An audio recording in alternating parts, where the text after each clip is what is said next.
Hello friends, ओम श्री गणेशाय नमः।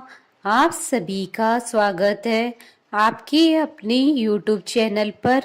Friends, आज हम आपको इस वीडियो में बताने जा रहे हैं वैशाख मास में सुनी जाने वाली कहानी के बारे में, जिसको सुनने मात्र से होगी आपके घर में अपार धन की वर्षा और होंगी आपकी सभी मनोकामनाएं शीघ्र पूर्ण। फ्रेंड्स, वीडियो शुरू करने से पहले आपसे रिक्वेस्ट है, अगर आप हमारे चैनल पर नए हैं और आपने अभी तक चैनल को सब्सक्राइब नहीं किया है तो प्लीज़ सब्सक्राइब कीजिएगा चैनल को।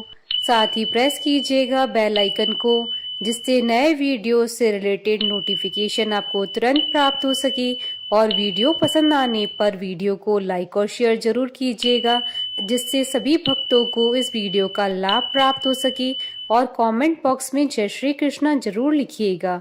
सभी प्रकार के विघ्नों का नाश करने वाले तथा सारी सृष्टि का पालन करने वाले श्री गणेश जी तथा ज्ञान की दाता देवी श्री सरस्वती जी तथा सब पुराणों के कर्ता श्री व्यास जी तथा श्री गुरुदेव जी के चरण कमलों में नमस्कार करके भगवान की श्रद्धा और भक्ति रस में डूबे हुए वैशाख मास की कथा प्रारंभ करती हूँ। किसी गांव में एक बुढ़िया रहती थी और उसका एक बेटा व बहू भी साथ रहते थे। वैशाख का महीना आया तो बुढ़िया ने बेटे से कहा कि वह वैशाख स्नान के लिए जाएगी और 1 महीना वहीं रहेगी। यह सुन उसके बेटे ने अपनी पत्नी से कहा कि माँ के लिए 30 लड्डू बनाकर दे दो ताकि वह पूजा पाठ कर खा सके। बहू ने गुस्से में आकर 30 लड्डू बनाकर दे दिए। बुढ़िया नदी किनारे वैशाख स्नान को गई और वहीं एक किनारे पर झोपड़ी बनाकर रहने लगी। बुढ़िया रोज सवेरे उठकर स्नान करती और जैसे ही एक लड्डू निकालकर खाने लगती तो हनुमान जी बंदर के रूप में आते तो बुढ़िया वह लड्डू खुशी से उस बंदर को दे देती। इस तरह से वैशाख का पूरा महीना बीत गया और सभी 30 लड्डू हनुमान जी बंदर के रूप में खा गए। वैशाख का महीना समाप्त होने पर बुढ़िया वापस जाने को तैयार हुई तो हनुमान जी प्रकट हो गए। उन्होंने बुढ़िया की उस कुटिया की जगह एक आलीशान महल बनवा दिया। बुढ़िया का पूरा महल धन दौलत से भर गया। उसकी काया निरोगी हो गई। अन्न के भंडार से महल भर गया। इतना सब होने पर वह धूमधाम से अपने बेटे के पास गई। बुढ़िया को इतना धनी देखकर उसकी बहू ने मन में कहा कि अगले वैशाख मैं भी अपनी माँ को वैशाख स्नान के लिए भेजूंगी। और अगले वैशाख आने पर उसने अपनी माँ को वैशाख स्नान के लिए कहा। पूरे 30 लड्डू घी व बहुत सा मेवा डालकर अपनी माँ के लिए बनाकर दिए।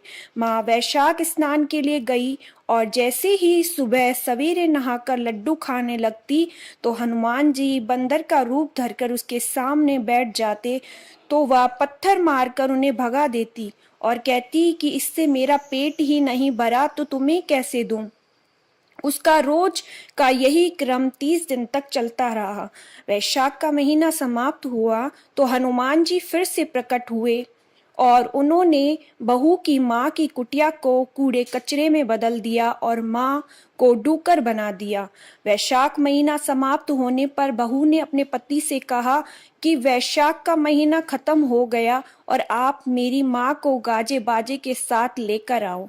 लड़का अपनी सास को गाजे बाजे के साथ लेने आ गया तो वहां देखता है कि कुटिया की जगह कूड़े का ढेर लगा है और उस पर उसकी सास डूकर बनकर बैठी है।